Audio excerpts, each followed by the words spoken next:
Hi everyone, today I thought I would do a video where you can get to know me a bit better, and I'm following the questions, or a selection of questions, as posted on a Facebook group by JJ of the Camden Stitch and Laura from the Specky Seamstress. If you want to know more details about what questions are available, if you want to do the So Many Questions tag, then I will put all the details down below in the description box. Hello to all my new subscribers, and welcome back to anybody who's been subscribed to me for a while, and I'm glad you're here.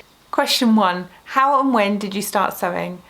I've been sewing for years, but mainly hand sewing. So when I was a young girl at primary school, my mum bought me some soft toy kits from the local sort of craft shop, and so I made various little animals and things. So all the pieces would be like faux fur, and they would all be cut out ready, and you would have probably some thread included and some, you know, like the goggly eyes and things like that. So that would all be in the kit. All you had to do then is you hand stitched it round and then got some stuffing, stuffed it, and then obviously closed up the hole, and then you have a little soft toy. So I would get these kits and I would make them, and then I'd be really proud of myself, so I'd take them into primary school and show my teacher what I'd made. So hand sewing was sort of where I started. As a young child, my mum always had a sewing machine out, and she was always doing something crafty with thread, whether it be embroidery or a bit of quilting for a cushion cover, or I think, well, she did used to make clothes for me when I was younger. They weren't particularly great or fashionable, and I didn't really want to wear a matching yellow skirt with my mum. But I grew up with the machine coming out, so she would show me. So she had a Singer machine, and she would show me how to use it, and I would have a go on it on the kitchen table, and I would sort of play around on it a little bit in pieces. And I made Santa sacks one year. But really, that was about it. I didn't really know that much about the machine, what I could do, what I was capable of. It was never an option to really sew clothes.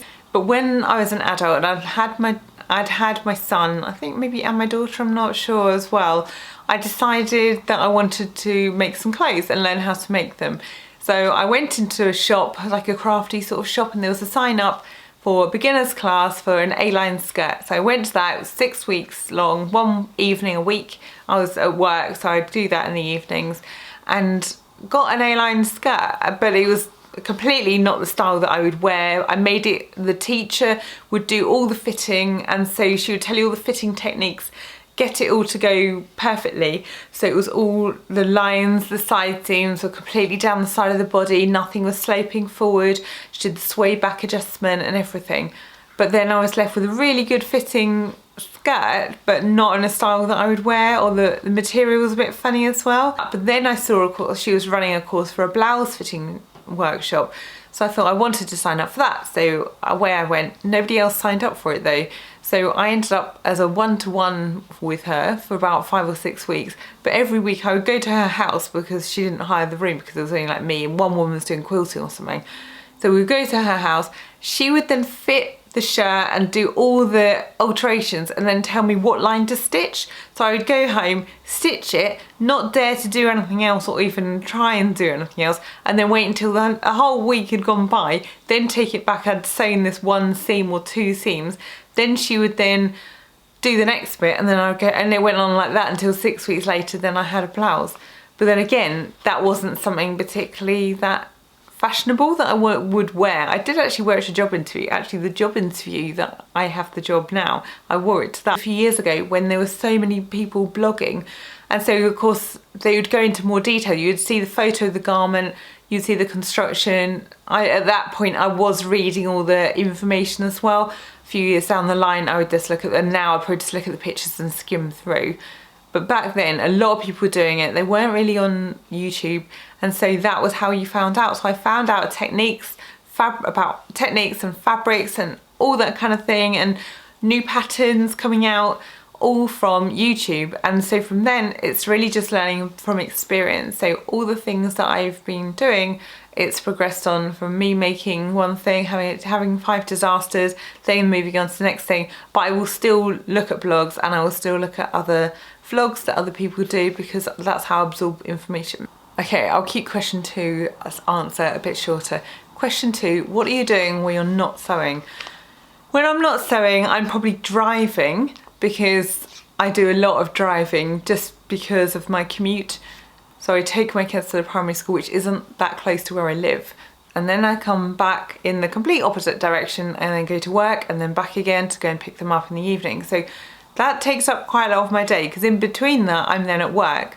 So I have my commute, I then go to work, then I do the school run, then I come back, and then it's either an after school club or cooking tea or making the kids, they're not just watching Netflix non-stop or sitting with their homework or taking them to swimming lessons. So there's all that going on, and then after tea and when the kids are in bed, then I can settle down and then do a bit of sewing. So sewing is sort of at the tail end of the day usually, but the rest of the time is spent at work, and I work in a high school. I'm part of the support staff in the food and nutrition department. Basically lots of washing up and nagging kids to wash up and tidy up and helping kids chop onions and make pastry. But that's what I do during the day, Monday to Friday, but because I'm in a school, it means I get all school holidays off. So now I have, I should really know, I think it's like 3 weeks and then that's it. I have my 6 weeks summer holiday. So although I do have the kids and I do have to do things for them, I'm hoping to get a lot of sewing done in that time. So stay tuned for more makes, because everything's sort of slowed down in this last week or so. But that's a whole different story. Question 3, where do you sew? I'm gonna insert a little clip here so you can see. So I sew in my conservatory, which is open plan from my dining room. My dining room was probably a bit of a mess when I was filming my sewing area, so you won't really see the dining room because that's not Instagrammable or Pinterest worthy. But we're open plan. But when the sun is out, because it's south facing and we have a glass roof, it is boiling here, but it means that we really get really good light. So today, being a typical British summer, and you know I like to keep you tuned with Weather Watch. So yesterday was absolutely roasting and it was probably 25, 26 degrees. Today it's dropped down to like 18 and it's been raining. So the sun hasn't been out at all, but actually it's been quite nice and not too hot, so then I can sew. But when the sun's out and it's south facing, last summer in that heat wave, no way I was gonna sit there and just sew. I should really move my sewing machine into the dining room because that would be easier. But then of course you'd have to move it out of the way every time we eat. Question 4, how do you store your patterns? I will show you how I store them. Oops. All my patterns are kept in one box all together. Layered up, they're in a complete mess. So you can see here, most of these, I mean I've got a Stella hoodie here that came in the magazine, so that's the Tilly pattern, but most of them are big 4s. We've got the occasional one, like here, the Lola dress, I made that one last summer, that was a magazine one, but mainly they are the big 4 on these ones here. Anything in a brown envelope, they are PDFs which I've printed out, and I haven't printed the picture out either, it's really bad. They're literally all like this. I don't know if you can see it. That's the True Bias Ogden camisole. I don't think even inside that I've printed the actual finished item. It's literally the pattern pieces and maybe the fabric requirement sheet, and then I tend to get the instructions, just leave them on my iPad or something. They're pretty disorganised, and there's some old ones in there and some really bad old ones actually, independents, which I've never heard of again. Question 5, proudest make or moment. And I did make a friend a dress for her brother's wedding. She wasn't maid of honour or anything like that, but it obviously had to be like wedding appropriate. I'm going to blur out or cut off her husband and probably blot out her face because I haven't asked her permission to put them in. I just couldn't find, I made this dress and then I didn't actually get any decent photos of it, so that's a bit annoying. But it was I will put on the screen what pattern, make and number it was, because I can't remember off the top of my head now. I'm filming this, I'm like, but it is behind me. I think I still have it in my pattern stash behind me. I think we're up to question 6. Question 6, who do you sew for? I did, well, like I said, I sewed for my friend. I have sewed for my husband, Paul, and he does cosplay, mainly Star Wars cosplay, and he asked me to make him some trousers purely because he showed me how much they cost and how much it would come out of our joint bank account if he bought them from somebody else. So I offered to make them.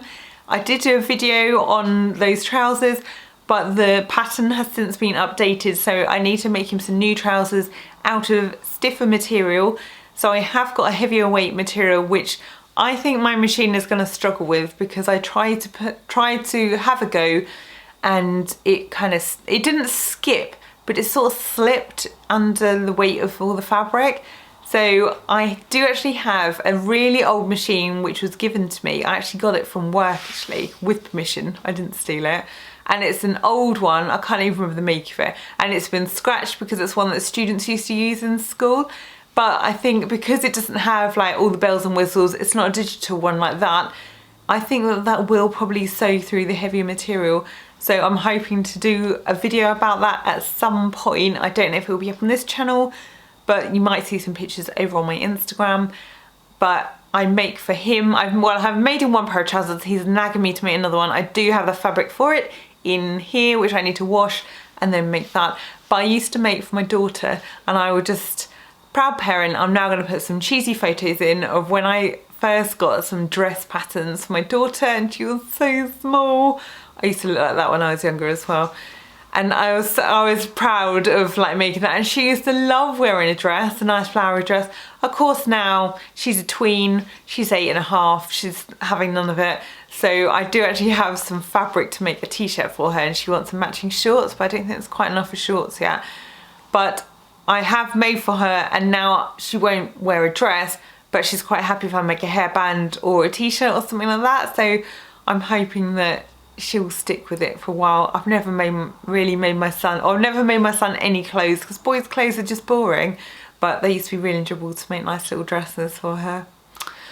Oh well, life moves on to the next phase. Question 7, favourite place to buy fabric. It's one about 20-minute drive from where I am in the country, and it's rammed of all sorts of fabrics and jerseys and lawns, and they do like upholstery fabric a little bit, but they have so much in terms of like dressmaking fabrics, and they're really nice. And a lot of their fabrics are also on some of these online shops as well, and they can sometimes be cheaper than online shops.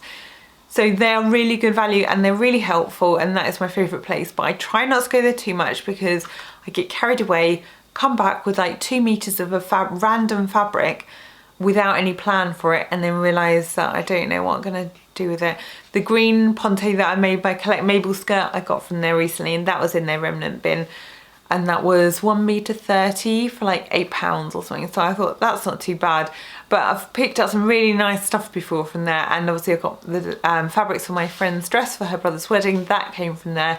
They're just helpful, they're just really helpful and friendly, and a good range of things, and not overly expensive on price. They don't have the budget stuff like say Minerva Crafts do. When I've got some fabric from there, like £2 a metre, £3 a metre, usually that kind of price I can't get locally. I can't get that from walking in a shop, that has to be ordered online, in which case then I am influenced by seeing things, fabrics online, and just going from there. I hope you've enjoyed this video. If you have, please give it a thumbs up or hit subscribe if you haven't done it already, and I hope you've got to know a bit more about me, and I will see you again soon with hopefully some finished projects which aren't driving me crazy like they are at the minute.